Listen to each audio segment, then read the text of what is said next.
Saudi Arabia's Global Future Investment Initiative Forum opens in Riyadh, focus on investment for growth.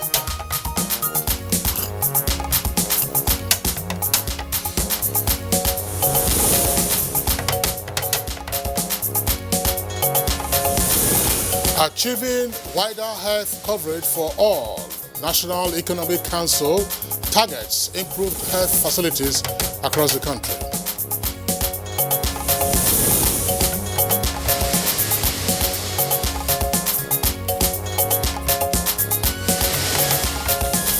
INEC meets political parties ahead of November 16 governorship elections in Kogi and Bayelsa states.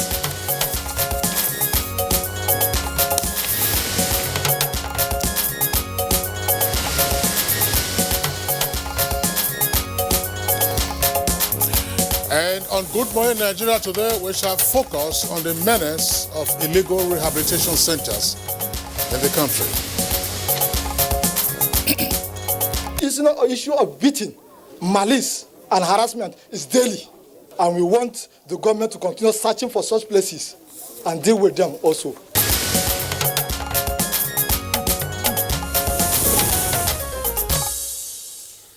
Nigerians are still talking about the recent discovery of what appeared to be a replica of the slave trade era situation, with people in chains on both hands and feet, tortured, sexually molested, and even sodomized in what they called rehabilitation centers across the country. Well, Rhoda, it's quite shocking that Nigerians were put in such dehumanizing conditions under the guise of rehabilitation and reformation.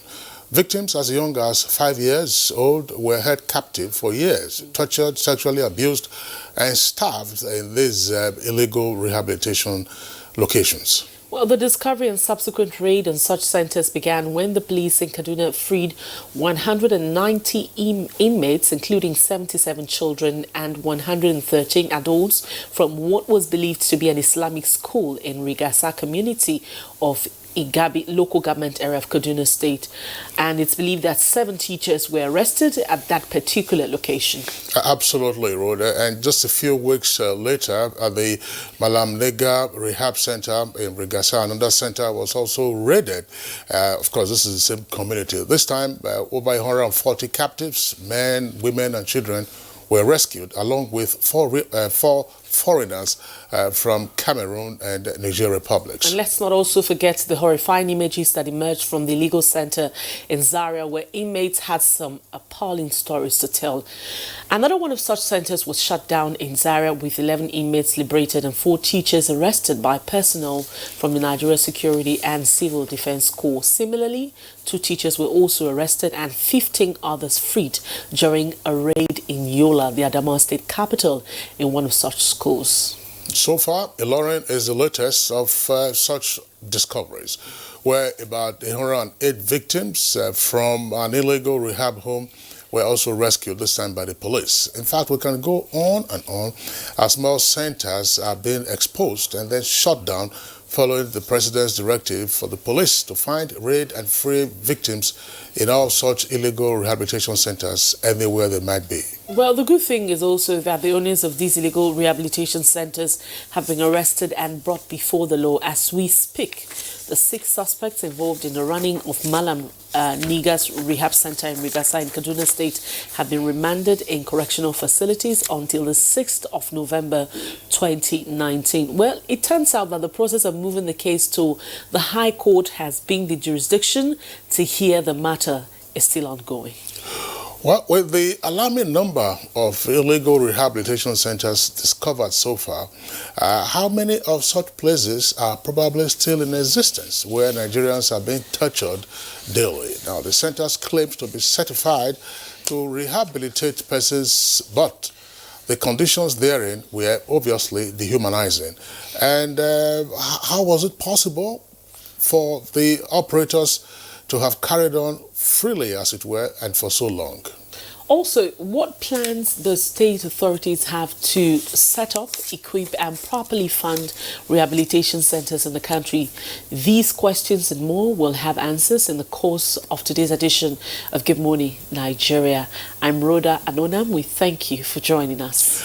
And I'm Kingsley Osadolo. I join my colleague Rhoda to also welcome you to the program. We are broadcasting, as always, on the network service of the Nigerian Television Authority. And we're right here at our Abuja headquarters studios. And in the course of the program, we have our complimentary segments. These include newspaper review of business and others. For now, let's join our other colleague, Chimaobi Watanaji, for the highlights of the morning news. Good morning, Chimaobi. Hello, good morning, Kingsley and Rhoda. Good morning, Nigeria. Here is the morning news. Now, the Future Investment Initiative, powered by the Public Investment Fund of Saudi Arabia, has opened in Riyadh. President Muhammadu Buhari is leading Nigeria's delegation to the Global Forum, which is focusing on utilizing investment to drive growth opportunities. State House correspondent Adamu Sambo reports that the forum will take a look at innovation and disruptive technologies towards addressing global challenges. Glad President Muhammadu Buhari is engaging with the sovereign wealth funds, is engaging with the investment community among his several engagements. Last week he was in Sochi, Japan. He has been in many other places to mobilize investments for Nigeria, and is gaining traction. And we believe that the President will deliver the message properly, and we hope that investments in critical areas in our country will be forthcoming from this initiative, because all global partners are here. We hope the President will engage with the management of the Future Investment Fund to look into the possibilities of attracting funding. Back home in Nigeria, there is great expectation that the country may be declared polio-free by June 2020. Now, that is, it has recorded 3 years without any case of polio. This will, however, depend on how well stakeholders are prepared to play their role. The National Economic Council at its 98th meeting deliberated on achieving a wider health coverage for all Nigerians by improving health facilities and campaigns. The council may also call for the involvement of the private sector in the efforts towards bringing an end to the smuggling of petroleum products across the nation's borders. And stop transmission of circulating vaccine-derived polio virus. Despite the country's progress in RI and polio, other core primary healthcare center indices have been stagnated, and we are on track to achieve Sustainable Development Goals, SDGs, by 2030. The governors commended the Presidential Enabling Business Environment Council, called PBEX team, for the recent improvement of ranking of Nigeria in the World Bank Ease of Doing Business ranking 2020. For the excess crude account, the balance is $324,035,695 And now to the National Assembly, where President Muhammadu Buhari has written to the Senate requesting the confirmation of 16 nominees as members of the Niger Delta Development Commission, with Pius Odubu as chairman, and the confirmation of 3 nominees as resident electoral commissioners of the Independent National Electoral Commission. The president also sought the confirmation of Justice J.T. Soho as Chief Judge of the Federal High Court and Justice Benedict Kinyap as President of the National Industrial Court of Nigeria. Forward for confirmation by the Senate of the Federal Republic of Nigeria the underlisted nominees for appointment into the NDDC board to occupy the positions indicated against their names. The appointment of the following 3 nominees as resident electoral commissioners of the Independent National Electoral Commission, INEC. And the House of Representatives, in resumption of plenary, passed the Deep Offshore and Inland Basin Production Sharing Contract Amendment Act, which had been due for review for more than a decade. The importance of the bill, the lawmakers said, necessitated its speedy passage. Provided in itself the need for it to be reviewed 15 years after commencement. It's about 26 years now. This part of the Principal Act has not been exercised. And over the years, we know that at a point in time, The price of crude oil has even hovered over $100 at a point in time, but we have not leveraged on the advantage of that provision of the Act. I think there are a lot more in other sectors that we need to again go into it so that we can generate a sufficient revenue for the interest of our own nation. The power sector is one very key and important place. And still with the National Assembly, Information and Culture Minister Lai Mohammed says the over 900 million naira deducted from his ministry's 2019 appropriation made it difficult for the ministry to achieve its set goals. The minister stated this at his 2020 budget defense with the House Committee on Culture and Tourism. Our inability to pay our dues as and when due were sometimes excluded from voting or being voted for in international meets. Even in UNWTO, where the entire continent looks up to us, Nigeria as a leader, we had to, from the sideline in Russia, dictate who becomes what, because we had not paid up our dues and we were actually disqualified from voting. And the Buhari administration will continue to place premium on the supreme sacrifices of Nigeria's fallen heroes by providing the best support possible for their families and dependents. Secretary to the government of the Federation, Boss Mustafa, stated this shortly after he was decorated with the Armed Forces Remembrance Emblem by executives of the Nigerian Legion. So that in our subconscious, we are mindful of the fact that some people paid the price so that we can sleep with our eyes closed. It's only peace that can bring unity. It's only unity that can bring progress. And vote buying, political thuggery, and the true independence of the Independent National Electoral Commission are some issues extensively discussed at a meeting in Abuja between INEC and political parties ahead of the November 16th governorship election in Kogi and Bayelsa states. To advise them against hate speech, inciting statements, physical attacks on opponents, destruction of each other's campaign materials, and other sundry violations of the Electoral Act. It is necessary that you get the right mandate from the people through the ballot box, and not through gun, not through intimidation. And those are the news highlights for now. Good Morning Nigeria continues with Rhoda and Kingsley after this break. Thank you for watching.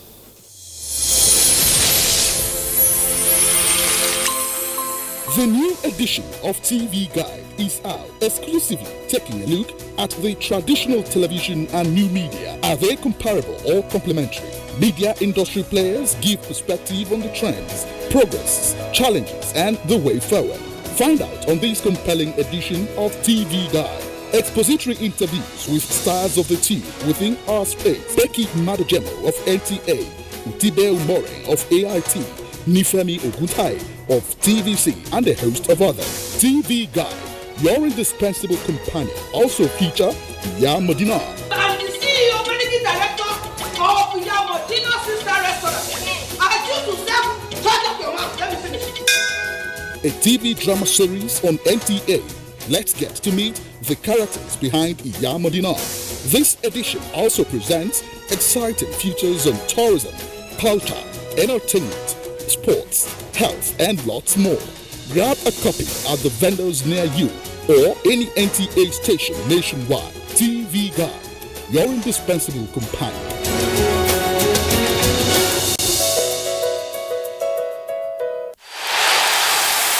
Want quality sound? Want it bigger?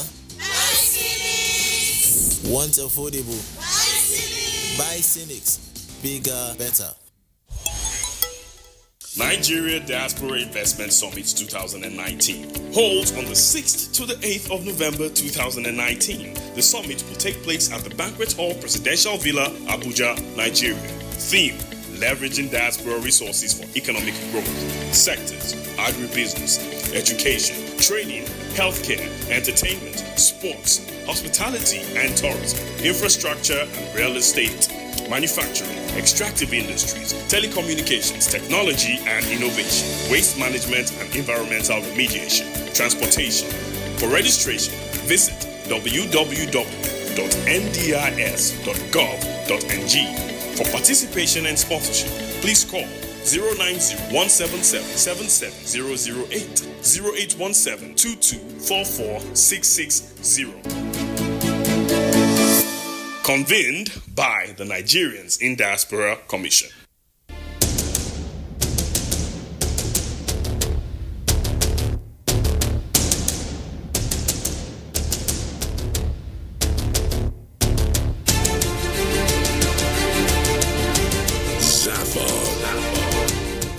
An award that has succeeded to pool a galaxy of stars from the north, south, east to the west, and central Africa, and also those that are domiciled beyond the shores of Africa under one roof.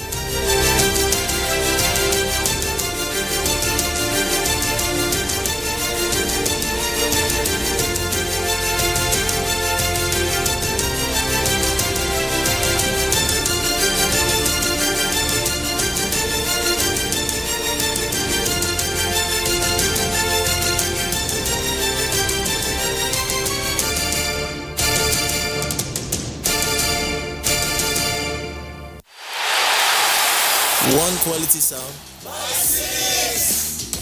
Want it bigger? Want affordable? Buy Cynics. Bigger, better. History was made in Africa with the birth of the first television station, WNTV, in Ibadan, Nigeria, on October 31, 1959.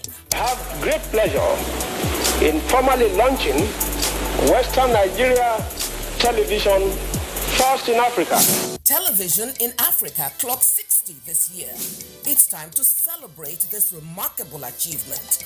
Various activities are lined up: photo exhibition, a colloquium, public presentation of broadcasting books, and a gala night. Be part of these events, powered by Foundation for Ibadan Television Anniversary Celebrations, FITAC, and supported by the Nigerian Television Authority, NTA.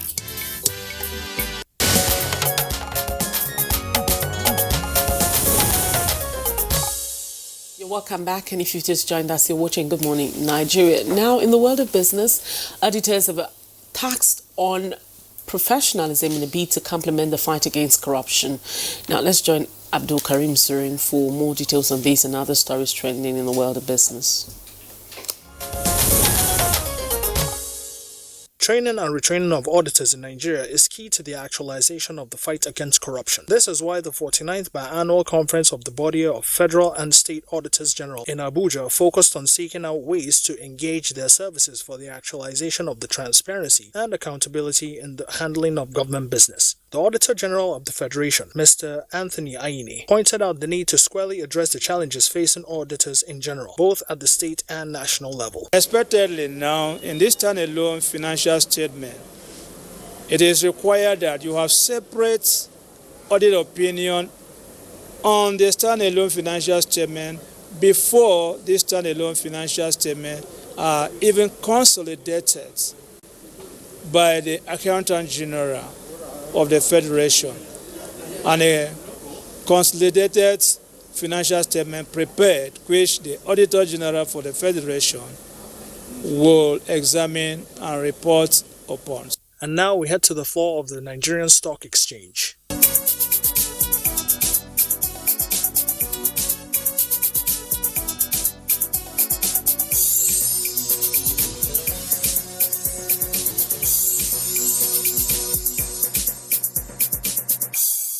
With business news, Abdul Karim Zurmi. Thank you very much, Abdul Karim Zurmi, for the business package. Now it's time for newspaper review.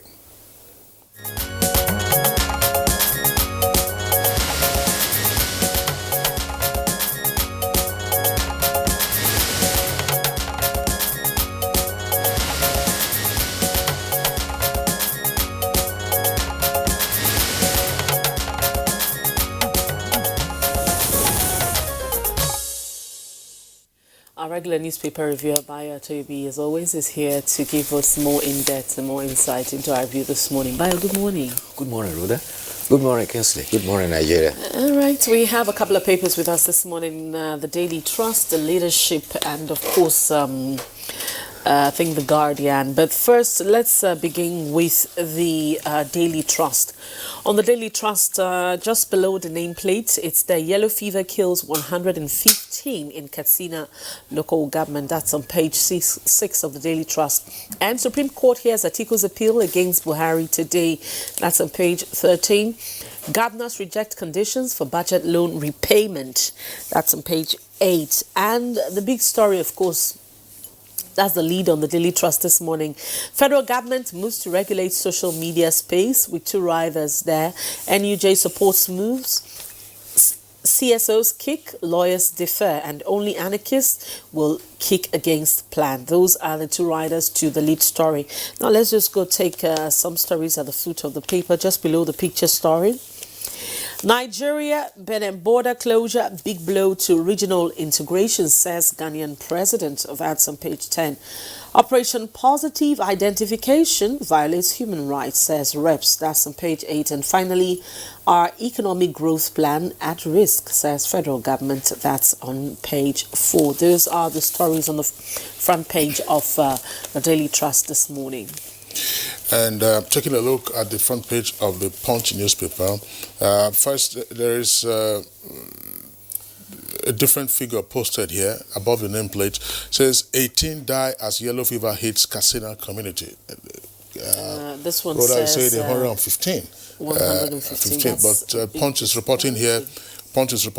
18 die as yellow fever hits Katsina community. Details can be found on page 40. Now, governors opposed bailout 162 million naira monthly repayment plan.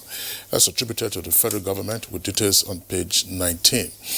Above those headlines, CBN approves 19 billion naira for 9 cotton plants revival. That's page 29. And 2 earpieces beside the nameplate. Customs impounds 34 containers of rice. And APC rejects Vietnam's rice, insists on border closure. MTN files 9,100-page response in 3 billion naira suit against Malami. That's the Attorney General of the Federation. It is on 11. Now, the lead story comes with a kicker: positive identification. Stop army operation. And Reps, NBA, CDHR, that's the Committee for the Defense of Human Rights, tell Buhari, show your ID card exercise begins Friday. That's the first rider. Second rider says, disregard fake alert.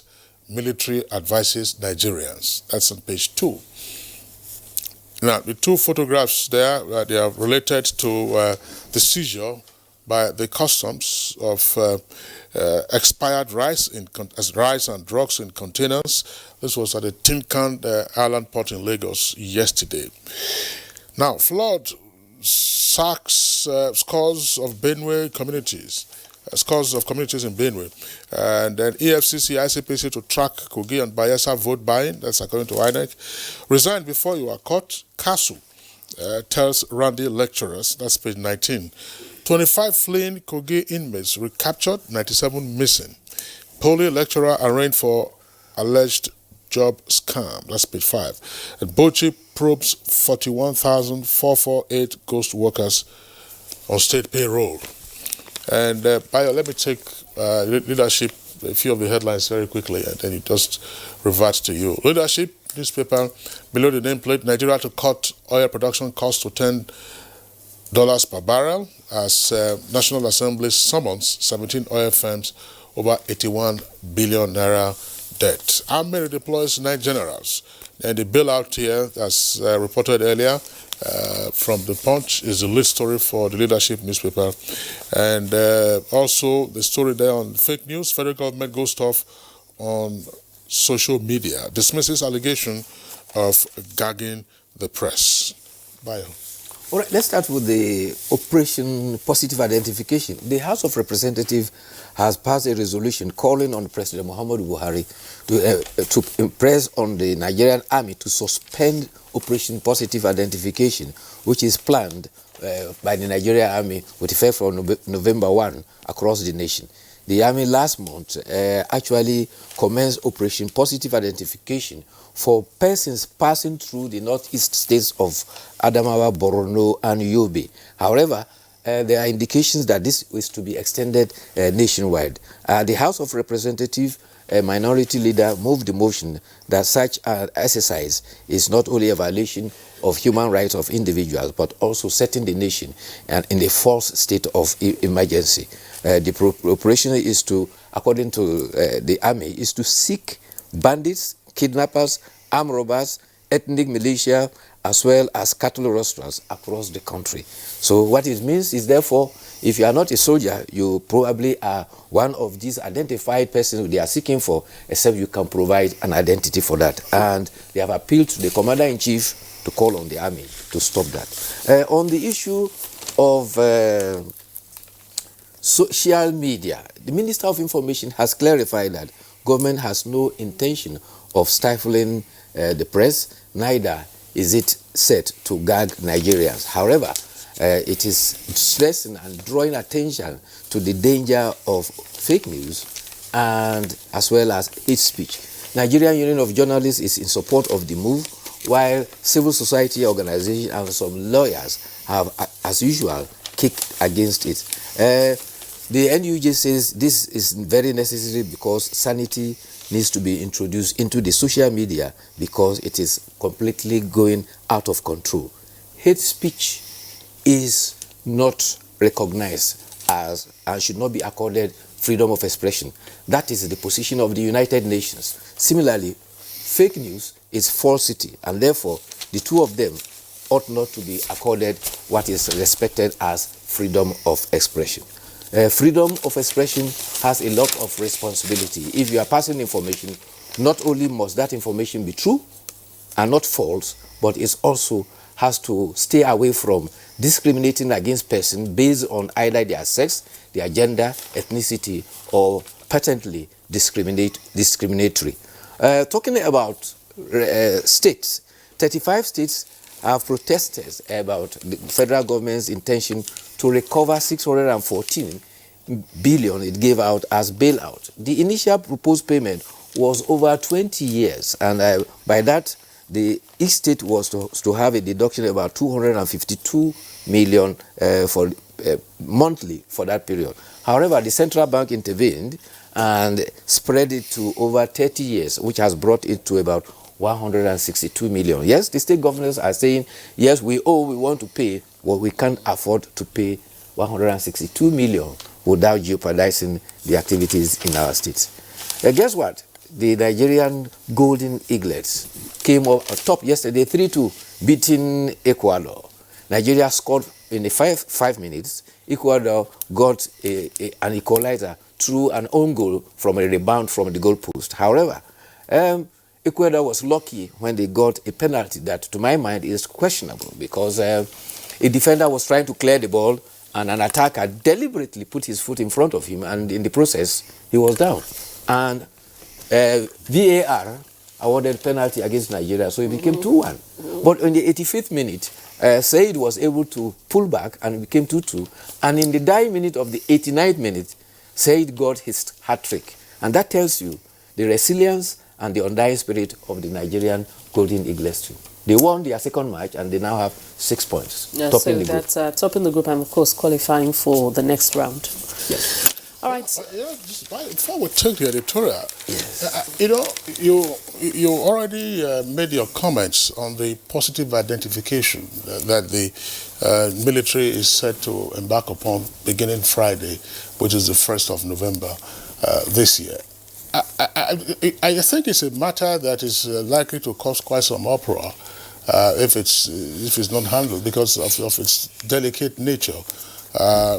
the purpose, of course, is to say, look, we want to be sure those who are around, we want to be able to sort out, if you like, isolate the alleged bandits or cattle rustlers, as you mentioned, or Boko Haram elements, or foreigners, who have no business being here.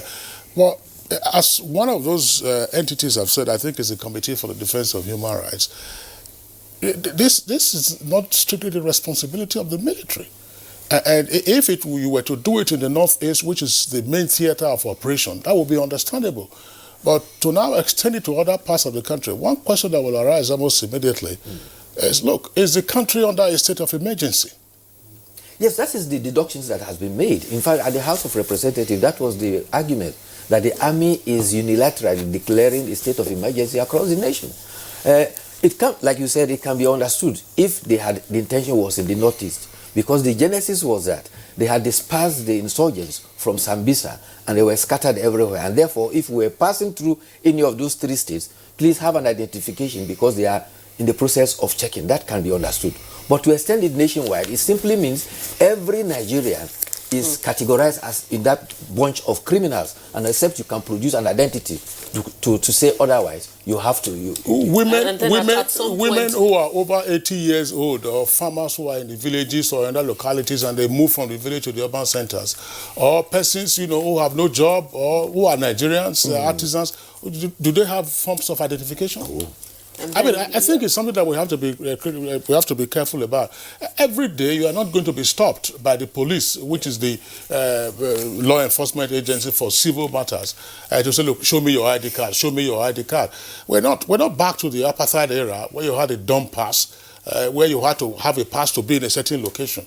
So I think that they have to be circumspect, in carrying this out. Nobody's saying that they shouldn't go about their functions on account of the fact that they've been drafted in to civil policing functions. But it is not the soldiers, not the police, or even immigration that will be demanding for ID card. And my worry is sometimes, even when you meet the police and they ask you for a form of identification and you give them, you hear issues of, oh, this is not the proper identification, or probably you have a fake one.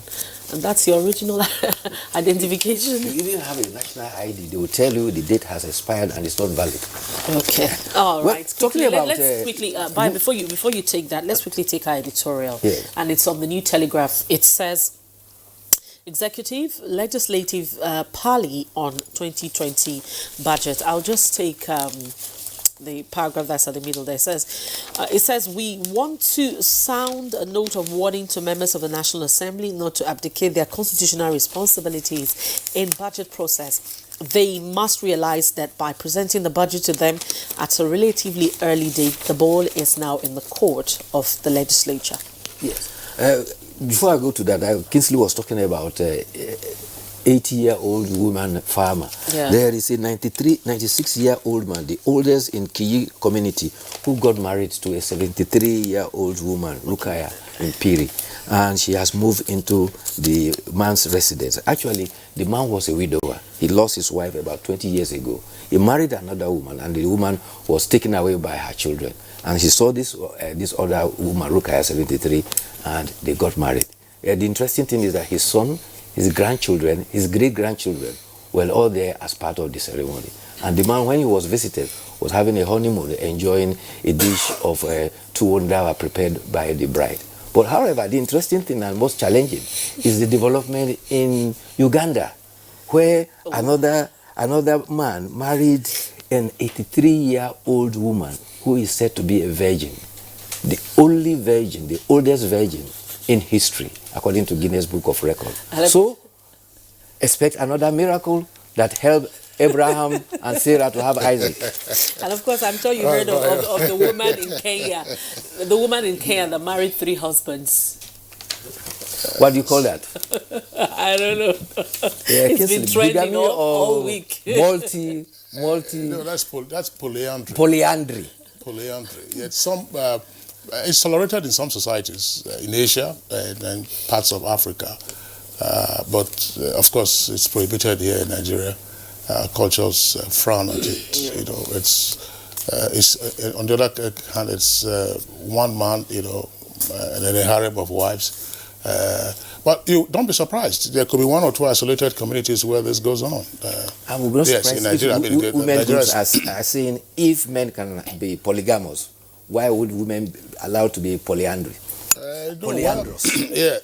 Well, we'll see. Well, let's see how it goes. But the stories you just read, they are very interesting. Yes. With regard to persons finding love, either in old age, yes, octogenarians or Nigerians. It's never too late. But it also speaks to the essence of companionship in human beings. Yes. In human beings, you know, gregariousness is one of the instincts of persons. That's why you and I are here. And that's why we have our viewers who are watching us. It's a way of connecting. And once you have that severed from you, which is why imprisonment is a terrible thing. Yeah. And it's solitary confinement. Now the editorial before they rush us out. It is on the budget. Yeah. And what the editorial is saying that, yes, this is the first time we are having a convivial relationship between the executive and the legislature. However, that should not be used as an element to gloss over looking at the nitty-gritty of the budget. They must do a thorough job and give Nigerians the budget that they deserve. However, they must also be very critical about the challenges in the budget, particularly in the heavy weight of the deficit there, which is quite challenging for the economy. All right, Bayo, thank you very, very much. We'll hope to see you again tomorrow morning. All right, then. Look forward to seeing All right, you. we'll take a short break now. And when we come back this morning, we're looking at the issue of the menace of illegal rehabilitation centers in Nigeria. We'll be back in just a moment. One quality sound. Want it bigger? Want affordable? Buy Cynics. Bigger, better.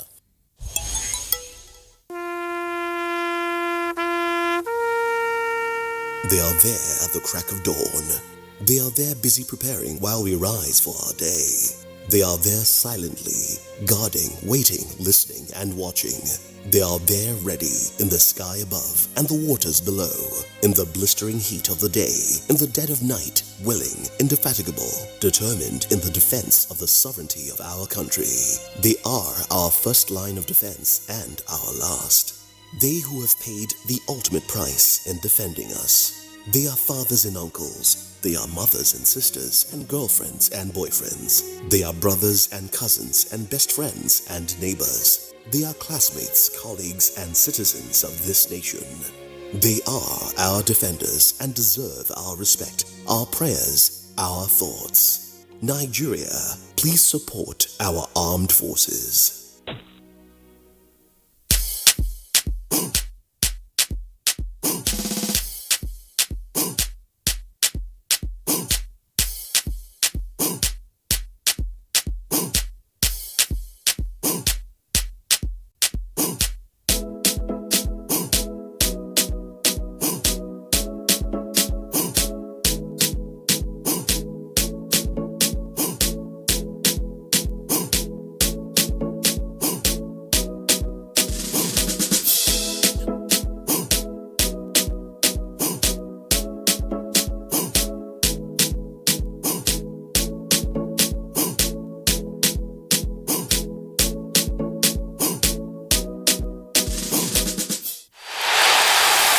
One quality sound. Want it bigger? Want affordable?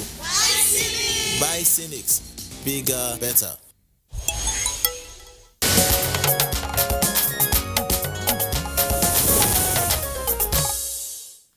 All right, you're welcome back. And if you've just joined us, you're watching Good Morning Nigeria. We're looking at the menace of illegal rehabilitation centers in Nigeria. And let's just quickly take this report that has been put together.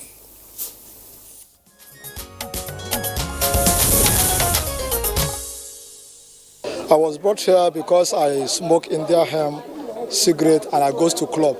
Sometimes I used to come back around like 12:1. But nothing more than that. I spent 5 years, 3 months. It's not an issue of beating, malice, and harassment. It's daily. Everybody must have to receive. Now that the center has been abolished, how we are very, very happy. And we want the government to continue searching for such places and deal with them also. I came very sober, and when I got there, even me, I was even shocked at the kind of people I was mixed up with. Because I did my investigations in there and I was told about 60 to 70% people there are mental. So then me myself, I took it as a mental facility, not even a rehabilitation facility. The place hasn't helped me anyway. They just be torturing me, doing bad things like sexual abuse with me, and the kind of beating they used to do in that place. It's not a help, and it will make you to be saying, I will not stop what I'm doing because of what they are doing to me in this place. It seems like he has some sponsors on that ground. He has some sponsors because they abuse the unsensible ones with some food money and have homosexuality with them. And even some big men comes there and have sexual with the young ones and left in the night. And even if our parent comes, he won't allow them to see us. And if somebody's died, you won't know the burial ground that he takes them to. Do you have incident of people dying? Yeah, almost 5 this year. We learned that you people have been put in chains. Yeah, not even chains. There are some that were graves with these trailers, wheels, some with a big chain, and chain them with it. And there are some that he even put them in pillar. All these rain, mosquito, all the insects will be biting them. He has no care about it. He don't have any human sympathy at all. Who took you to the Gaza? My brothers and my senior brothers. Why? So, they say I'm not a normal human being, just like that, because I'm smoking. And say I'm not well. Smoking cigarette or hemp? I smoke cigarette, I smoking in their head. And other drugs, right? No. What is happening there, I don't want to go to show me that kind of lie. It's too much. The wickedness, the wicked thing is too much. I was shackled. In the first place, we were shackled with chains on the leg. You know, where you are sleeping is not conducive. If you want to do anything, you have to take permission. Even if you don't do, they have to weaken you, they have to flog you. If government wants to put end to things, firstly, this man register with the government. They give him the license to operate. What take the government not to regulate them? What make the government not to give them the condition of service? It's not doing this thing illegally. It have the approval, which before we brought our child here, we follow the rule and regulation. I cannot remember the register number F8. It was registered. We're not stopping just as this. We will continually get all the people involved, free all the inmates. But before we unite them back to their families, we'll try as much as possible to offer them treatment, psychological support, and behavioral management.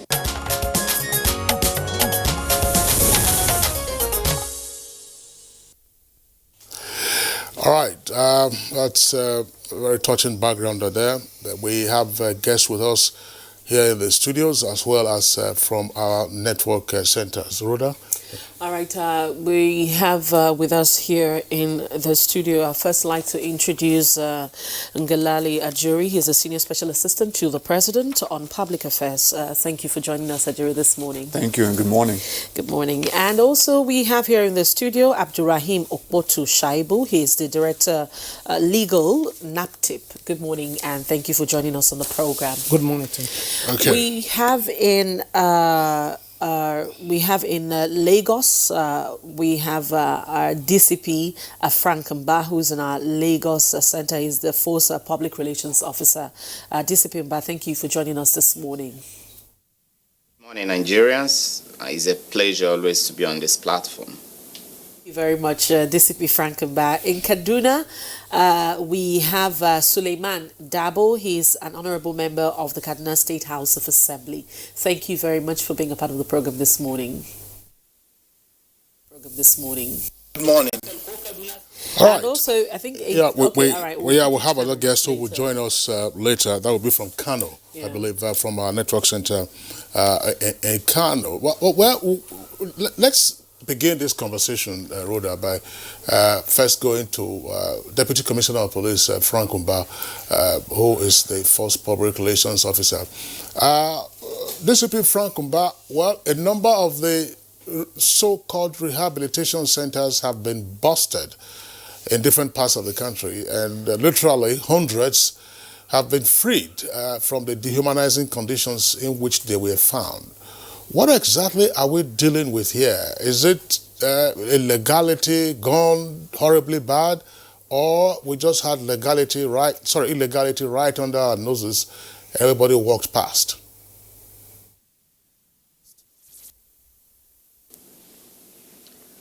Kingsley, it's actually a very complex scenario. It is a combination of both, because some of the rehabilitation centers, and I'm using that word in quote, will actually brandish papers that suggest that there was a feeble attempt at trying to legitimize the whole bulk of illegitimate activities that are actually going on there. But the bulk of them actually never made any attempt to even register, because they assume that they're actually running something that is quasi-religious in nature, something that is traditional in nature. And some of them that we've spoken to actually try to draw an analogy with healing homes that you find in some parts of the country. But the truth is the magnitude of the illegalities that are going on in those homes are actually mind-boggling, even to us as security agents. And in my over 2 decades of policing, I've never seen such concentration camps, in quote again, or where you have that kind of abuse going on. It's not just a case of the abuse of the rights of the inmates. It also, for me, it is not just a human right issue. It is also a crime issue. It is a public health issue, because if you see most of the persons that have come out from there, you could also see that if not that some of these interventions were made, clearly they were already on the path of losing their health, both physically and mentally. It's also a social issue. So it's a very complex scenario. Incidentally, when we spoke to a couple of the parents or the guardians that took their wards there, some of them were either absolutely ignorance of what is happening there, in the sense that, or they have just partial information about what goes on there. Because one of the strategies of the owners of those homes is that the persons whose wards are there are not even allowed to go into the homes itself. So when you come visiting the home, what they simply do is they bring out the young person to you, and you are made to speak to the person under the tree or at a holding bay. So at the end of the day, a lot of the people who have voluntarily, as it were, taken their kids or their wards into those homes have no idea what actually goes on there. They have no idea the kind of squalor that are found there. They have no idea the kind of subhuman conditions that these inmates are actually living in. And so at the end of the day, they have just incomplete information about what is going on there. And we also discovered again that there are 2 kind of persons that are actually taking their wards there. There are those who genuinely trust the capacity of these homes to reform their wards. And those are the people that when they take their people there, you see them visiting virtually, either every week or every month or twice in a week or once every two weeks, because they believe sincerely and genuinely that they are trying to help their own. But there are some that what you simply see from the interaction is that for them it is an escapist route They simply have this young man or young woman that they've lost control of, again, arising from their own parental failure. And then they feel that these homes will provide a kind of substitution for parental roles. But for us, that is again is an abdication of one's responsibility. So these are people who have failed in actually providing appropriate parental care for their kids, and they are looking for an escapist way. They are looking for a relief. And then they end up with these pseudo-parental arrangements. And for them is good riddance to bad rubbish. They just drop off the child there, pay a lump sum of money, and then they walk away. And at the beginning of this investigation, some of us thought probably we were actually progressing on the hypothesis that this probably was driven by poverty.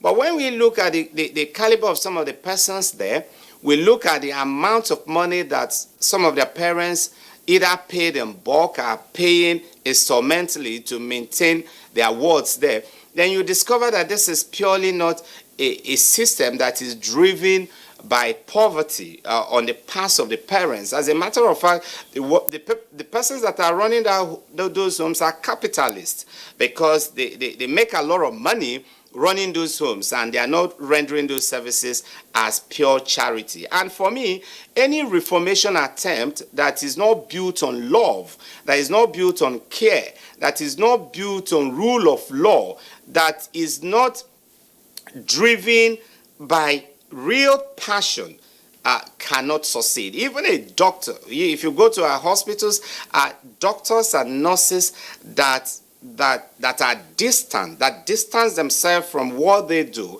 and are devoid of emotion or lack that requisite emotion and love and care for their patient, they will never do well. The same thing with a police officer who is also expected to take care of persons. And if you do that and you don't have that love, and you are not able to know that there should be a drawing line, then you will never go far with your profession. So for me, it is a major, major problem.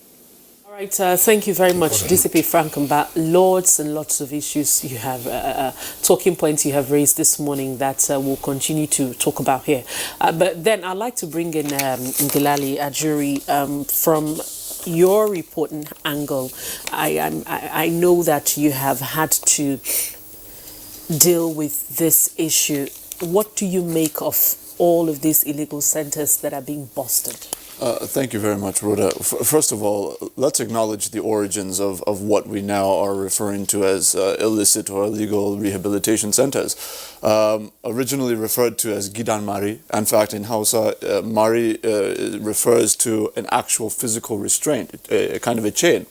There was the idea over the course of history that you can essentially eliminate social vices by bringing troubled individuals or mentally disturbed individuals into these centers, and by using kinds of physical restraints and at sometimes even physical discipline in the way of beatings, etc., that you can also simultaneously now kind of inculcate the core principles of Islam, essentially, to try and correct the individual's path toward maybe a more proper orientation for societal development, etc. Now, what has happened over the course of time is that we've seen a steady evolution from these rehabilitation centers operating as rehabilitation centers into this kind of environment that has now become pervaded by instances of sexual abuse, various forms of exploitation, even torture in some instances. And that is now where the authorities are now finally getting involved over the course of the last few years. But I think we have to look at the system. What is it about the system that needs to be changed? I think, first of all, let's acknowledge that there's been a lack of participation on the part of public actors in the operation of these rehabilitation centers. And so, for example, instead of a situation where what we have now where, maybe community leaders and in some cases traditional leaders are being consulted in terms of the operation of these centers, how can we now get state actors more involved, state governors, local government officials more involved in the oversight of some of these centers? How can we also more effectively distinguish between these rehabilitation centers, as it were, and, say, the Almajiri system of education? Because we know that there's been a kind of blurring of the lines where, parents have brought their children, for example, into centers believing that this is a safe alternative undergoing, the kinds of Almajiri education curricula, only to find out later that some of these centers that they believe are safe for their children are are engaging in some of the same activities that we see in the rehabilitation centers with sexual abuse and other forms of torture. So ultimately, how do we, essentially distinguish between the two, and how do we also get state actors involved in a way that is sustainable, in a way that ensures oversight, and in a way that protects our young ones and, of course, those who may be legitimately affected by mental health and substance abuse issues. And I think even within the formal system of corrections, there are a series of reforms that I hope to discuss over the course of the program. President Muhammadu Buhari has been very clear in his position that he does not in any way condone or authorize the kinds of activities that we have seen from these illegal rehabilitation centers, and he has put forth a series of measures that this administration believes will check some of these negative trends, and we'll get into that. All right, Jury, thanks a lot. We'll return to you, as you said. Let's go over to Honorable Suleiman Dabo, who is with us from our Kaduna Network Center. He's a member of the Kaduna State House of Assembly. We introduced him earlier. Honorable Dabo, tell us something. I mean, what do you know about these so-called rehabilitation centers? And in particular, address the point raised by Ajuru Ngelale, the fact that there might be either some similarities or dissimilarities between the Almajiri system and these illegal rehabilitation centers that have not been exposed. Okay, thank you very much. I think I'm in a very good position to speak about the subject matter, because if you remember what happened in Kaduna, in Rigasa area, after the rescue of about 147 inmates, thereafter I think some were equally rescued in Zaria, which is within the purview of my jurisdiction, or rather a legislative function. That is my constituency, to be precise. In Zaria, I think in Liman Chinkona and Marmara, which is Liman Chinkona is a ward that I represent. I represent 6 wards in Zaria City constituency. Now, I think the whole narrative of rehab, to some extent, is misconstrued, because in dealing with this issue, we have to be very, very careful. Why I'm saying this, because we have to look at the historical antecedents of the emergence of these particular centers. Now, I'm slightly above 40 years. While I was growing up as a child, I used to know that there were a lot of rehabilitation centers even within Zaria City itself. But the rehabilitation centers that we see today are totally different from the rehabilitation centers that are obtainable, or rather that used to be before. Now, we are talking about illegality. The illegality comes in when we talk about the issue of legal instrument. That is because most of these centers are operating without any backing from the government, without registration, without being recognized by law. Now, we have to get it right. What do I mean? In Zaria City, now, in trying to get it right, the issue of people that I'm representing today, a lot of them are looking at it. Government is coming in to outrightly stop a system whereby we take our kids or our wards for rehabilitation or for recovery. They are coming overnight to do it, which of course there are a lot of things happening there that are very bad. People are being subjected, like the rehabilitation center in Zaria, I think about 3 people died. It was reported by the what do you call him, the national, one of the officers from the National Civil Defense, whatever. Now, what I'm trying to say in essence, they are operating illegally, they have a history, but what is being obtained today is totally different from what used to be before. Now I'm trying to manage the people because these are local people, it's a local community. The government in coming in, we have the Ministry of Human Services and Social Development.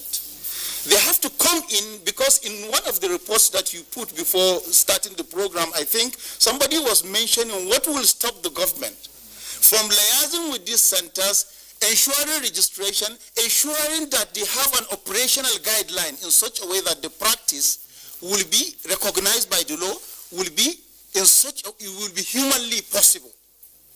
Now, coming to the issue of the psychology of the people, which is very, very important in dealing with this issue. A lot of people would love to say, till today, they still have this kind of mindset. A lot of people would love, I'm not talking about the traditional people within my locality, would love to say, okay, now I have a child who is a recalcitrant child. He doesn't listen to me. He goes out in the night. He goes and drink. He steals. Maybe some of them, possibly, I don't know, they are into robbery. Okay, the best thing to do is let me take them to this rehab center. But ideally, in the global concept of rehab center, you will see that the definition is about recovery or restoring an individual who is an addict to drugs or alcohol. Now, the concept of rehab in the local communities is about a person who has high level of immorality related to stealing, robbery, or even this kind of mobs that move around. So the parents, if they are no more comfortable with the attitude of their child, they will say, okay, let me take him to rehab center and let him be rehabilitated. But now, if we are looking at it differently, because, for example, let me just quickly give an example with what happened in 2013 in Egypt, in the neighborhood of Muqattam, where they had even this spark of controversy regarding rehabilitation centers even over there. In 2013, there was a case in the neighborhood of Muqattam in Egypt, where one of the inmates was tortured and eventually he died. And now there was this controversy all over that there were a lot of private rehabilitation centers and a lot of people have been tortured and a lot of people died over there. And they said, okay, the government has to come in. And in the long run, what happened? In the long run, what they did was to try as much as possible to register some of these rehab centers to ensure that they have the legal operational framework within the society. I think this is very important. This is very important to know. Thank you very much. All right, thank you very, very much, Suleiman Dabo. But still staying with you, I remember that one of the centers that the governor of Kaduna State, Governor Nasiru El-Rufai, visited said that they were certified and they had papers to prove that they were certified. Who certifies such centers? I'm not the spokesman of the governor, but I can say that if as much as possible a center is certified, there is also the issue of responsibility of the government in terms of monitoring and evaluation. Because even if you certify a center, we already have a Ministry of Human Services and Social Development. As much as you certify a center, you equally have the responsibility to monitor and ensure that what they are doing it the right way as spelled out by law. Now, as a member, or rather, as the legislative chamber, we are trying as much as possible to see how we can look into the issue thoroughly, because you see, what people don't know, a lot of these rehabilitation centers are prevalent in local communities. A lot of them are there. But in trying to deal with the situation, the government must be extra cautious. They must be extra careful, because in the event of going contrary to the expectations of the people, because if you are dealing with human beings, you have to be careful, especially local human beings. Because a lot of people are seeing some of these things coming overnight, as the government is trying to be more or less like an autocratic democracy, because this is something that has a history in our traditional communities and societies. So if you come overnight and say, okay, I want to blow it out overnight, it is, what they are doing is not right, no doubt about it. They are maltreating the children of a lot of people, but the government have to, you see, you made a point regarding Almajiri education, the Almajiri system, the connection. You threw that question to me. Let me just quickly make a point. Recently, I organized a summit in Zaria City, my constituency, in trying to deal with this issue of Almajiri system of education. What did I do? What I did was, because the government has been trying to say, okay, no to Almajiranci, even though itself, Almajiri system has been misconstrued to, because the moment you mention Almajiri, somebody will think of street begging. Almajiri is a system of learning Islamic education. But begging is an entirely different thing. Going on the street, that is what we call bara in Hausa. Now, what I did was to bring the stakeholders, the primary and secondary stakeholders within my constituency, to come and discuss, deliberate, debate these issues with a view to profiling solutions on the way out. So we came up with solutions regarding this. So what we need to do is to go back to the grassroots, discuss with the stakeholders, bring out solutions, because if government will sit down within the confines of the government house, discuss, drink tea, and then take a decision on behalf of the people on sensitive issues like this, I don't think we are going to make any. Now, additionally, or rather finally, a very important point that I want to make, because I don't know whether I may have the time to make that point, is that at the beginning of this issue, when the narrative came to play just recently in the media, a lot of media were saying illegal Islamic rehab centers. I think this is mischievous, is unacceptable. There is nothing Islamic related to rehab centers. Nothing Islamic. We need to get this correctly. There are a lot of Islamic centers rehab centers in Kaduna and other parts of Nigeria, especially in the local communities. I believe that there should be some academics that must have conducted a lot of research regarding this very issue. If we can go deep into to the root, we'll find out a lot of things. Thank you very much. All right, thank you very much, Honorable Suleiman Dabo. We will return to you in the course of the conversation, and you'll have time to speak on some other perspectives on this matter. Let's come back to our Abuja studios. Abdul Rahib Okpotu Shaibu, who is the Director of Legal Services at the National Agency for the Prohibition of Trafficking in Persons. Is there a NAPTIP perspective to the rehabilitation centers with their squalid conditions and the kind of criminal activities that have gone on there? Thank you so much for your question. Very well, NAPTIP actually has a lot of role to play in this particular scenario. A lot has been said by the initial contributors, and very much enlightening as well. Whenever there is lack of proper procedure in doing certain things, either to be regulated or to be monitored, the criminal cartel or criminal gang takes over. And that is what we are seeing right now. Just like in the issue of organized crime, where human traffickers, take victims from their locality to the city center or from Nigeria across the country. That is what we're also seeing in this kind of rehabilitation centers. Because those who are operating it, like the last speaker actually wanted to conclude, are those who take advantage of the loophole in the system, and they've tried to, take it to their own advantage. Now, all these victims found there are vulnerable. once they are in these reputation cells, they are no longer in control of their life. Their freedom is lost. Everything is gone, and they do whatever they like to them. And that is why we are hearing the cases of all those abuses. They subject them to sexual abuse, they subject them to labor abuse, and they subject them to all kinds of abuses. And nobody is controlling them. So as far as we are concerned, a lot of activities carried out there has element of human trafficking, because human being is being exploited. And we shouldn't allow that to happen. So we are trying to work with all the state government, and what the federal government has done is very, very, very enviable, that these centers need to be closed down. And for us, these victims should not just be rescued. We want to have access to them. We have been actually trying to talk to the police. We're working with them basically. Now we need to collaborate anytime, because over 60 of those victims found there are children. Over 60% So we need to have access to those children to be able to interview them. So all those criminalities that have taken place need to be addressed. For us, we need to take someone to court so that we can have somebody prosecuted to serve as deterrent, that this kind of menace should not be allowed to take place in our communities. I just wondering,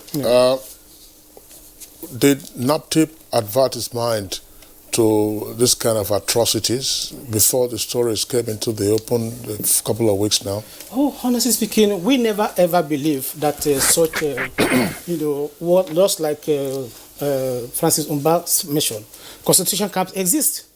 Because we are not everywhere across the country, but we work with the Nigerian police, we work with the Nigerian immigration, and we work with other law enforcement agencies to assist us with information. And for us, it is very, very appalling, very horrific, and very, terrible to find such things taking place. So we are going to take action with our own partners to see that all of these victims are rescued, from this particular exploitative situation. They are being exploited, basically, because, like mentioned by the other speaker, there's heavy money involved. They are making huge money on this kind of thing, and that is the capacity of human traffickers, to use other human beings as chattels to make their money. They are into business, big time business, and we should not allow that to happen. Okay, I'm wondering, Shaibu, yes, you're a lawyer, and DCP Frank Umba in our Lagos Network Center is also a lawyer. So let's pause you and then direct the question to Frank Umba, First Public Relations Officer in Lagos. Now, in terms of trying to get a panoramic view of what is happening with regard to rehabilitation centers, whether legal or illegal, can we, perhaps reference this against the background of the Children and Young Persons Law in existence in states of the Federation, where, for instance, there's provision for remand homes, for juvenile offenders. And then you also have the traditional system for taking care of persons who have mental issues. And this is more common in the South. And of course, if you were to raid those locations, you would also probably find evidence of torture and so on and so forth. Perhaps it's no longer happening, but in the past, persons would say, look, beat the devil out of a mad person, to get the person sufficiently killed. I recall, there was during the Anini era, 1986, one of the persons who was put on trial, of course, got freed by the tribunal, because the alibi was that, look, he wasn't a gun runner, but that he was the one, according to him, he was treating mad people, and that you don't use gun and bullets to treat mad people. But, of course, there was torture. So what are we saying here? Is it a countrywide phenomenon that, say, in the north now you have this, open menace, as it were, but in the south you probably would also have remand homes, official or unofficial, and then traditional healing homes for mentally challenged or mentally ill patients?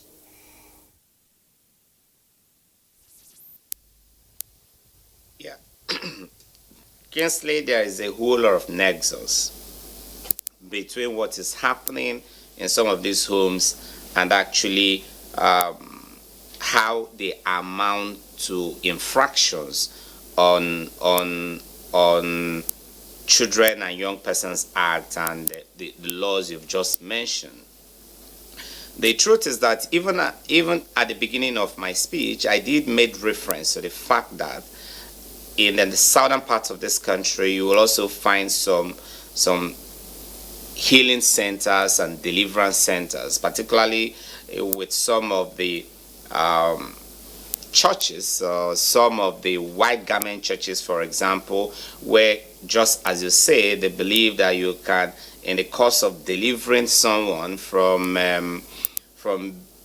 being someone who is possessed by demons, you can actually flog the demons out of them. But again, we have had to deal with this in the past, and we have had to make arrests in the past. We've had to prosecute some persons in the past. With what we are discovering in the northern part of this country, we are also expanding our searchlights to all the nooks and crannies in the southern part of the country. For us, particularly in the Nigeria police force, the entire country, the entire length and breadth of Nigeria is just one single constituency for us. And so our operational jurisdiction covers the entire length and breadth of the country. And so what we're doing in the northern part of the country, we're also doing so in the southern part of the country. And when we make those discoveries, eventually we'll let Nigerians know. But the challenge really is that these centers are very opaque, the way they operate, and sometimes they're actually operated with active connivance and collaboration, and some very tacit, if not very clear support of the locals, like Honorable Dabo said. And that's why in dealing with it, we must adopt very holistic approach. Beyond core law enforcement approaches, we must also adopt multidimensional approaches in dealing with this menace. And for me, one of the things we need to do, drawing from even what the Honorable have said, is the fact that we may not even be able to just legislate them out of extension per se. So what we need to do is look at this center. Since it has got a long history, I deliberately avoided discussing the evolution of these centers because I'm not an expert in matters of that. I'm not an expert in discussing that subject matter. So I clearly and carefully avoided dabbling into it. But since it is clear to us that you've got a long history and a whole lot of people in some parts of this country, some believe in the efficacy of this, even though they are not scientifically verifiable. There are no empirical evidence to actually attest to the efficacy. But what we need to do, for me, is to come up with a set of laws, a set of regulation, a set of rules that will guide the establishment, the operation of these centers. And we must also make a very clear distinction between mental health rehabilitation center and just maybe behavioral rehabilitation center. There are two different things. Issues that have to do with mental health must be left entirely for psychiatrists and psychologists, while the issues that has to do with dealing with a child that is delinquent, a child whose behavioral pattern is considered anomic by his parents or guardians, should also be treated differently. It will be injurious to put the two of them together. If we can come up with a set of legal processes, make the processes transparent, and have government agencies, government actors that will continuously supervise the operation of these centers and make sure that the operational models conform with a set of and have objectives clearly set and defined for them. And then also get agencies like NAPTIC, agencies like the police agencies, like the NDLE to be involved. You can't be talking to me about rehabilitating somebody who is abusing substances, and then you are not getting NDLE. NDLE has got departments that are actually dealing with such centers.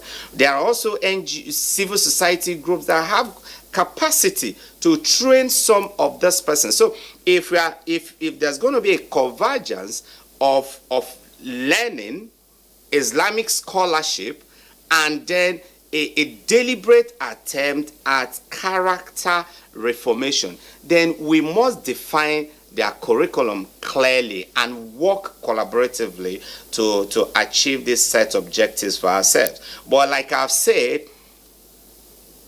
core law enforcement approaches alone might not be able to deal with this menace, considering the kind of tacit support, considering the kind of silence, connivance, and collaboration that they have amongst the people. All right, thank you very much, DCP Frankenberg. I'll come back to you very briefly just before we let you go. But then I'd like Ajuri Ngalali to also speak to some of the issues that you have raised. Ajuri, let's not forget the fact that really we're dealing with one issue here, and that's the fact that some of these persons there are believed to abuse substances majorly. And then what comes to mind is some of these illegal centers are probably doing very well because most of the state-owned rehabilitation centers are not working. Most states across the country don't have rehabilitation centers, and even the ones that have are poorly funded. I'm quite happy that you framed the question in that manner, because that's actually a major problem that needs to be addressed. First of all, let's acknowledge an important point that was made earlier, but I want to add a bit of specificity to it. It is true that the Child Rights Act of 2003 has not been fully adopted in many northern states.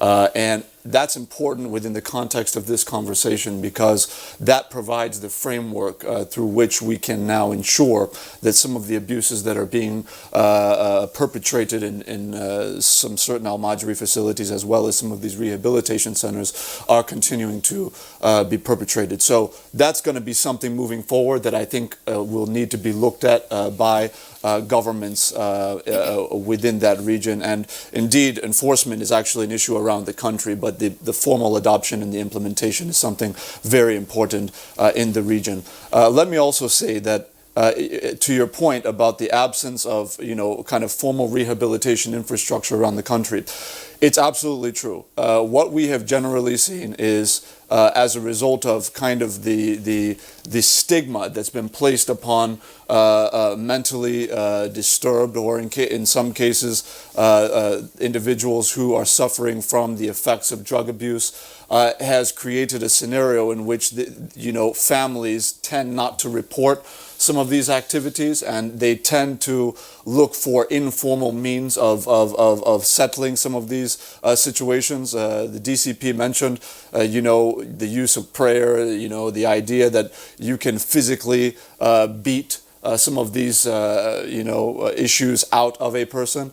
These are some of the challenges that we currently face, and how we resolve that, I think, are multiple-fold. One is we need to reprioritize, make some adjustments within our health care institutions to say that it's not just about what we would consider, anatomical issues around, the heart, the liver, the brain, physical kinds of ailments with physical healing, that we need to take a very serious look at mental health and make sure that even within our public healthcare facilities, as well as the private healthcare facilities, that we're making concerted efforts to employ certified psychiatrists and psychologists to ensure that these services are made available at an affordable rate.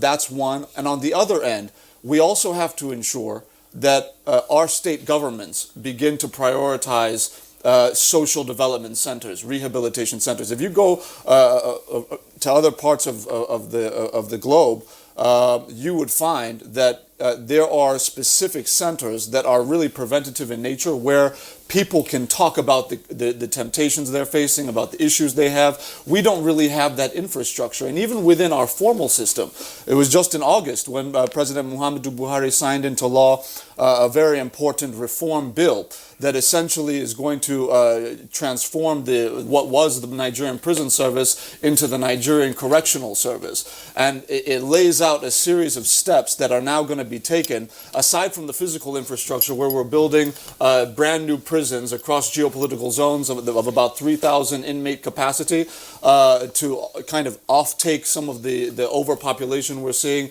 in our traditional prisons. We're also making institutional adjustments to ensure that we prioritize rehabilitation with industries, with vocational and educational centers, so that people are coming back into the society the way that they should, and so that families who are suffering from, cases of mentally disturbed loved ones, etc., can feel comfortable reporting those cases to the police, so that they can go into correctional facilities as opposed to some of these illegal rehabilitation centers. All right, Ajuri, thank you very much. Incidentally, on Good Morning Nigeria in the past, we had taken on the subject matter of drug and substance abuse, whether it was codeine or whether it's glue or the droppings of lizard and other reptiles.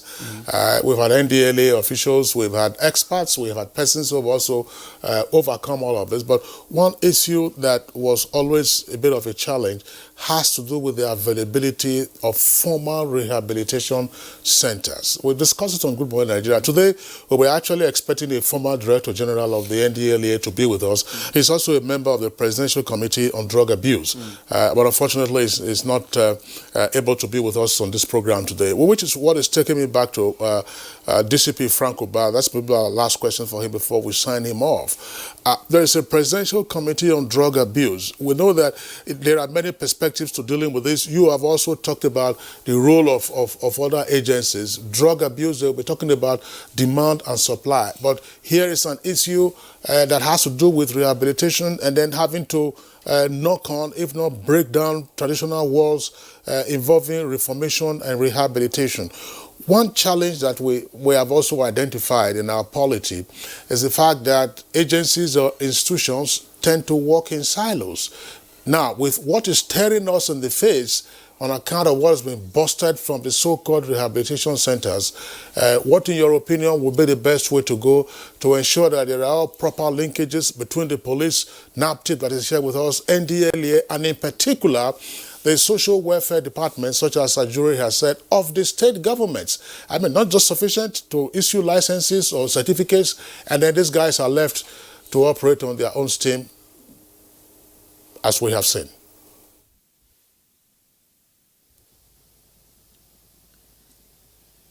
Kingsley, the truth really is, nature abhors vacuum. As long as the state actors, as long as the governments, both at the federal, state, and local government levels, leave the space for rehabilitation, for reformations unattended to, or not sufficiently attended to, we'll continue to have persons either genuinely consigned or charlatans who are masquerading as if they are genuinely consigned, trying to take over the space. If you remember the last discussion we had on this platform, when we talked about baby factory, we all agreed during that panel discussion that the government must make provisions, must provide interventions for fertility treatments.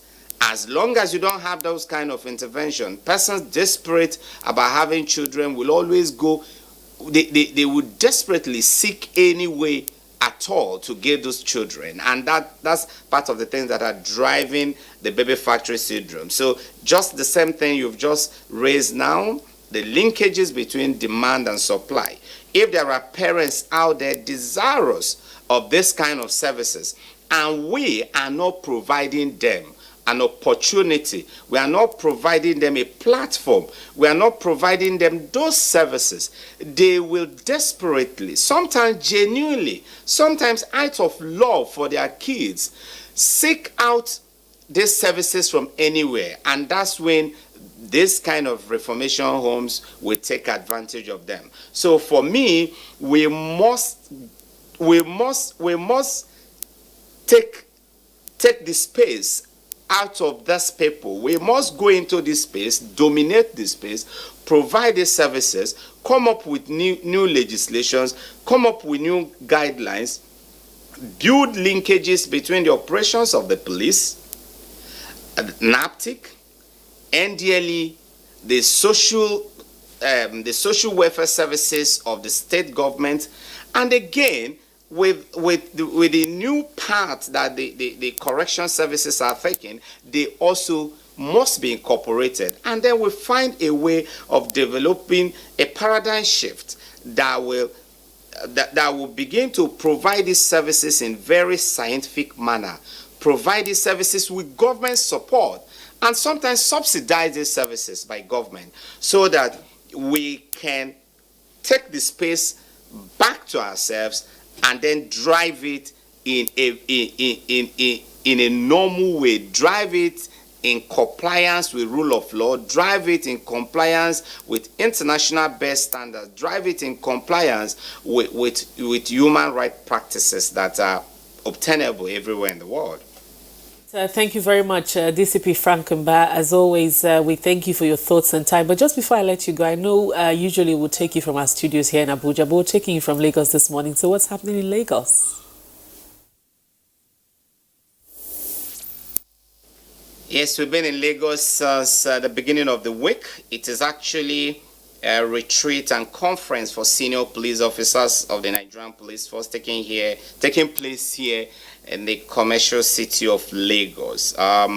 We had the opening ceremony on Monday. We had the President and Commander-in-Chief represented by the Vice President of this country, Minister of Police Affairs, the IGP, and so many other dignitaries and governors who are in attendance. And it's been a very wonderful time here. We're just here to come up with new ways of policing Nigeria better and improve our capacity in doing so. All right. Thank you very much, DCP Frank Mba, and we hope to have you back in Abuja soon. Thank you so much for joining us. Thank you for your thoughts and time this morning.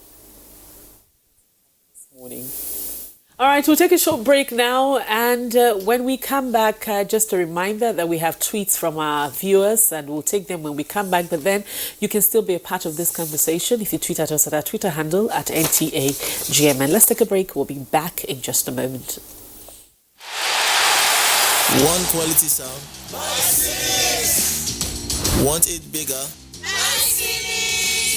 Want affordable? Buy Cynics. Bigger, better.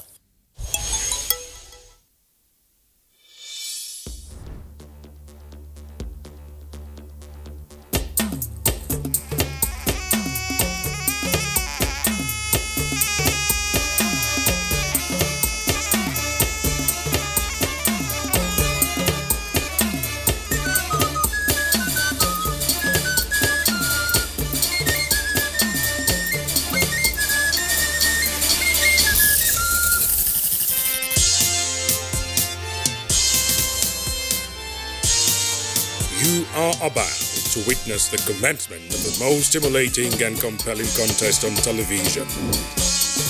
This contest is only for the strong, the intelligent, and the talented. Get ready for the Unity Challenge reality TV show. Coming soon.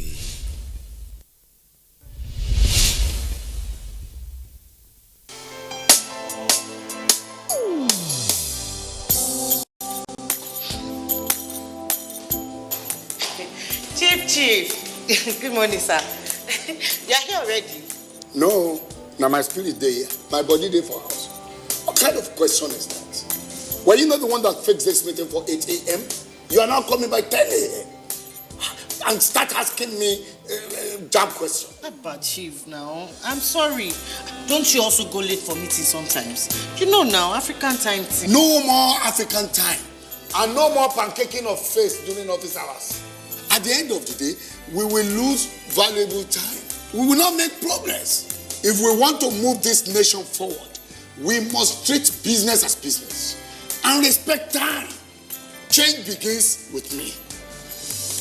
Thank you, sir. I'm sorry. Can we go for the meeting now, Chief? Better. This message is brought to you by the National Orientation Agency in conjunction with the Federal Ministry of Information and Culture. One quality sound. Want it bigger? Want affordable? Buy Cynics. Bigger, better.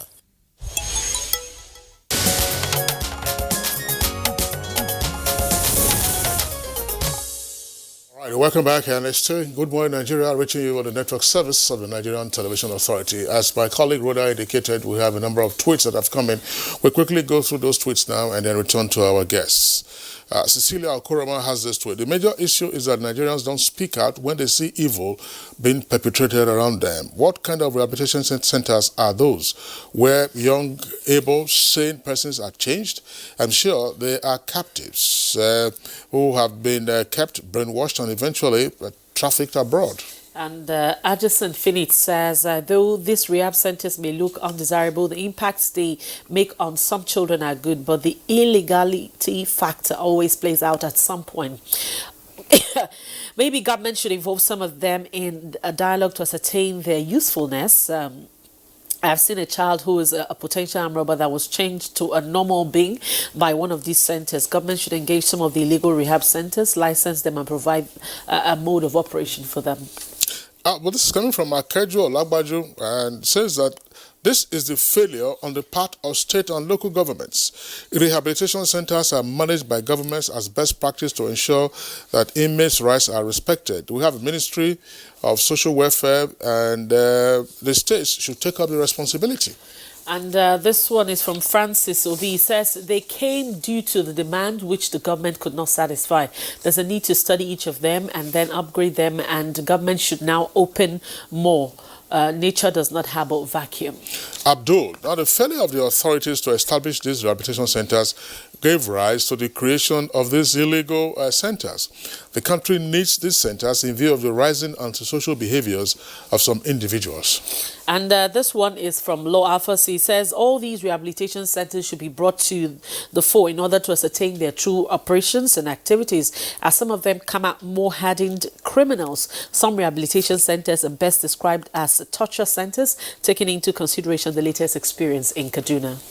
Mike Ayankwo, this is an act of infamy. It's an offense too many that drastic disciplinary action must be taken against the offenders. It's a crime against humanity and typical example of modern-day slavery and mass inhumanity to man. All persons of goodwill in unison should condemn it. Dele Jack Solomon tweeted, says, sadly, our religious centers are now rehab centers where all manners of atrocities are being committed. The general communities must be sensitized and warned about sending people to these unregistered centers. Some of these operators are running a rehab center as a way of making money for themselves. Festus Akimboyawa, the images of victims of illegal rehabilitation centers we've seen on television are shocking and traumatizing. Now, they show fellow Nigerians are exposed to severe malnutrition, inadequate living conditions, medical care, and extreme suffering. Government at all levels must move quickly to end the menace. And Ishak Abdullahi says, good morning.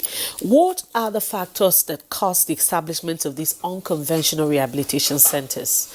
Government must deal with the root causes of this menace by harmonizing with psychiatric hospitals, as well as advocacy by imams and pastors. Amobola Babs. Until somebody somewhere is punished for criminal conduct, we will continue to witness all sorts of criminal tendencies.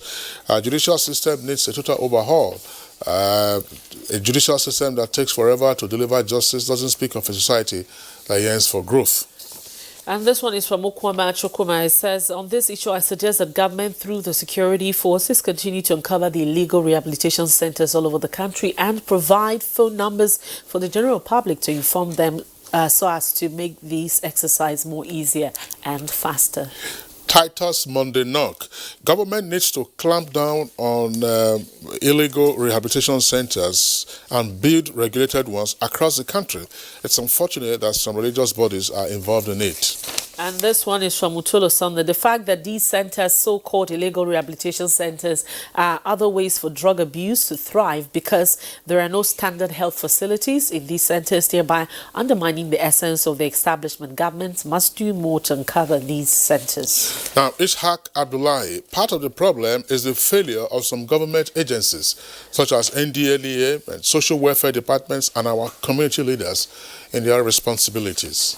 And this one is from Olu Dayomi Gideon. It says, sometime last year I came across such a rehabilitation center here in Ibadan, and I was shocked at how they were muffled together. Although I couldn't ascertain if they are badly treated, the conditions they were in wasn't human either. The government must come up with a solution. Those are the tweets that we have now, and we hope that you continue to send in your tweets and be a part of the conversation. Right now, let's go to our Kaduna Network Center where we have Honorable Suleiman Dabo, if we have him now. All right. Okay, Honorable Suleiman Dabo, how do we ensure, because what we're beginning to see is that parents, just as you said earlier, that we must draw the line between people trying to acquire Islamic education and rehabilitation. Some of these parents are deceived with the fact that when the child comes and gets some form of Islamic education, the child will be better. How do we ensure that parents are not tricked into bringing some of their kids there, probably who have character issues and not necessarily drugs? Thank you very much. If you look at it from the messages received on your Twitter, you find out that a lot of the messages are coming related to rehab, more or less connected to issue of drugs and alcohol. Now, we have to draw a dissection between the issue of behavioral change an issue of addiction to drugs and alcohol.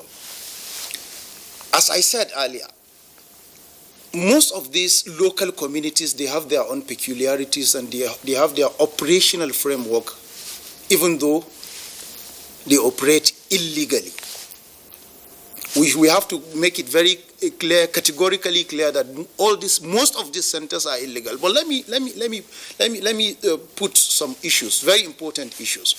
Number one, in Kaduna, we still have a rehabilitation center called Bostel here in the center. But now, when you look at the socio-economic conditions of the parents that see their wards as social problems or menace in the society, how many of them have the financial resources? I'm talking about this Bostel has been in existence for many, many years. It is not a new arrangement, it has been here. But even 40, 45 years ago, a lot of these parents could not afford to bring their kids to these centers. Now, what I'm saying is, their socio-economic conditions cannot give them the opportunity to bring them to such centers. Now, what is the alternative being provided by the government? Virtually none. Virtually none. Now, the government must take a kind of dimension that will be bottom top. Frank Mba made a very important point, and this point is, it's not about the security apparatus of the state coming in to deal with the situation. It's about creating a synergy between the security apparatus and the local communities to come and discuss this issue and provide a way out of it. Because you see, a lot of the local communities, you just mentioned Ibadan. I can guarantee you without any iota of doubt, if a research will be conducted, you'll be shocked to hear the number of these traditional rehab centers that are operating illegally. And most of them have to do, I'm sorry, I don't have the statistics, but I can assure you that most of them, especially in northern Nigeria, have to do with the issue of the behavioral attitude of their kids. For example, just the day before yesterday or so, one of the members from my constituency, even from my ward, called to say, Honorable, we have a lot of young people here, youth, and their ages of 25, 26, even within the neighborhood of my house, my parents' house, they are here. They've become a serious problem in the society, in the world. What are they doing? They are into drugs, but not only the drugs that is disturbing them, but what they are doing now, if some of the visitors within the area park their vehicles, they will go and break the vehicles. Last time, just 3, 4, 5 days, they broke the vehicles, about 2 or 3 vehicles. They broke them and picked some laptops and phones and whatever. So now, a parent that is very poor, his socio-economic condition is worse. Now, what do you expect him to do?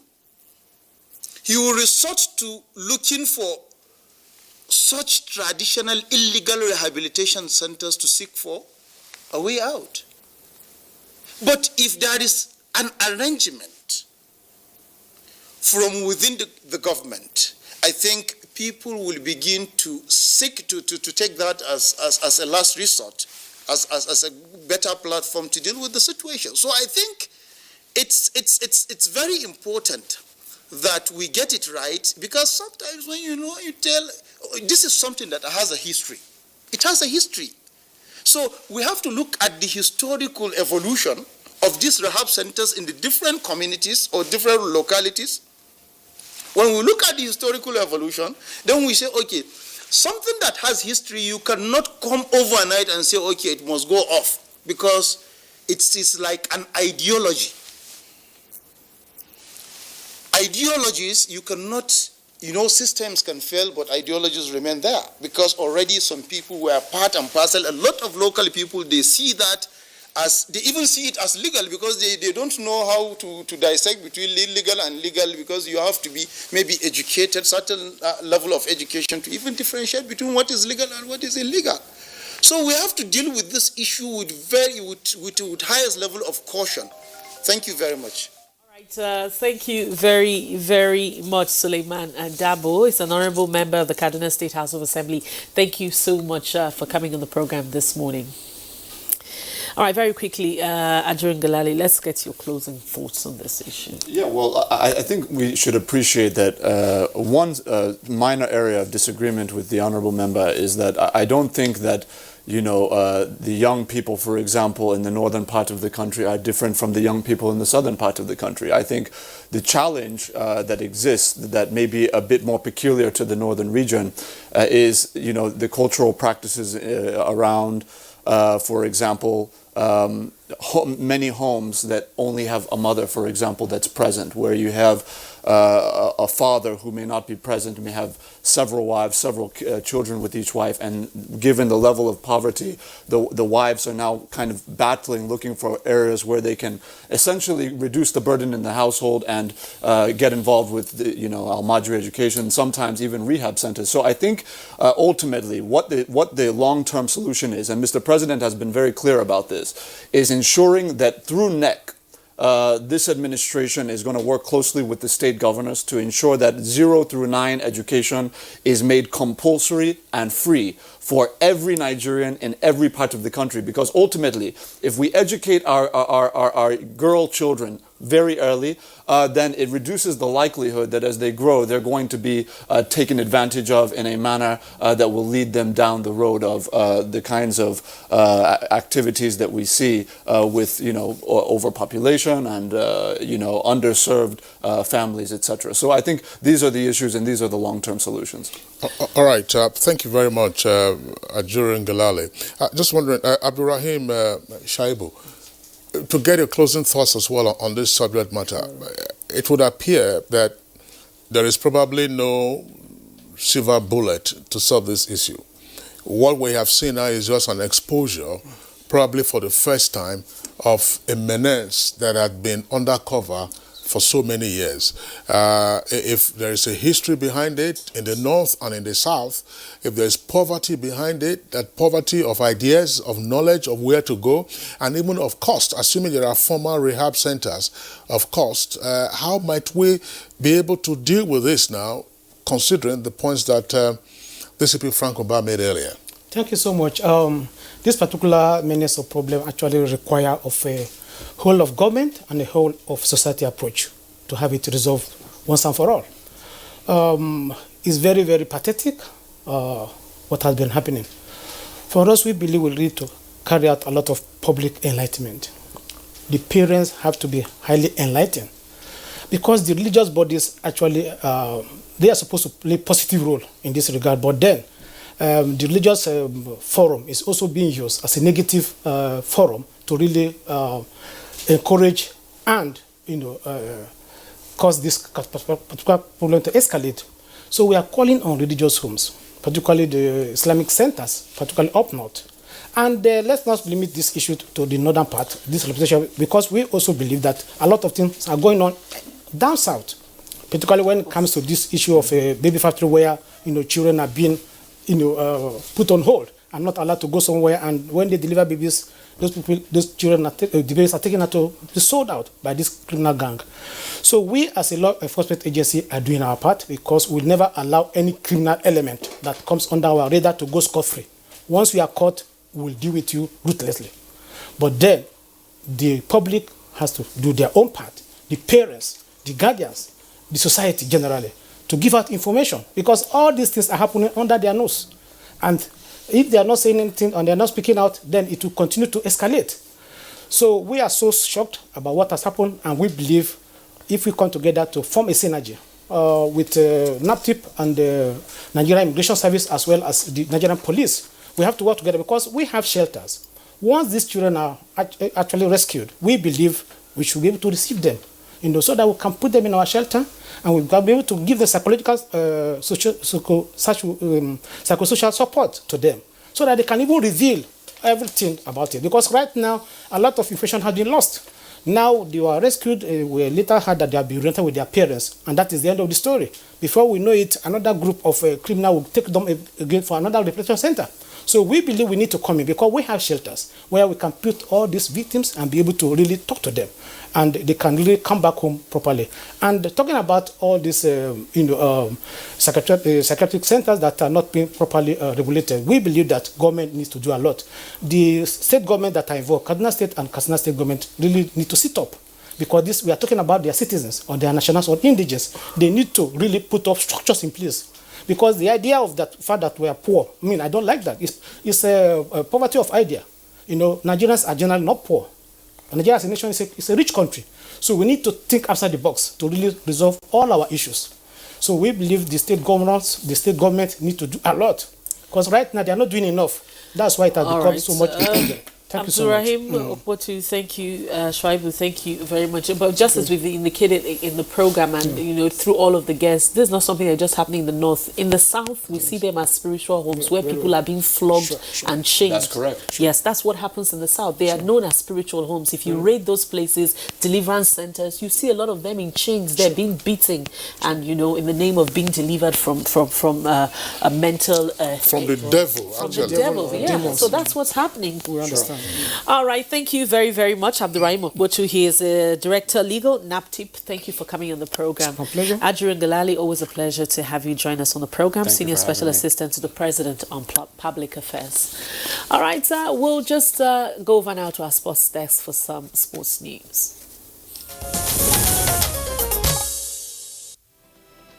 On their way out, Nigeria have advanced to the round of 16 of the 2019 FIFA Under-17 World Cup after beating Ecuador 3-2. After a 4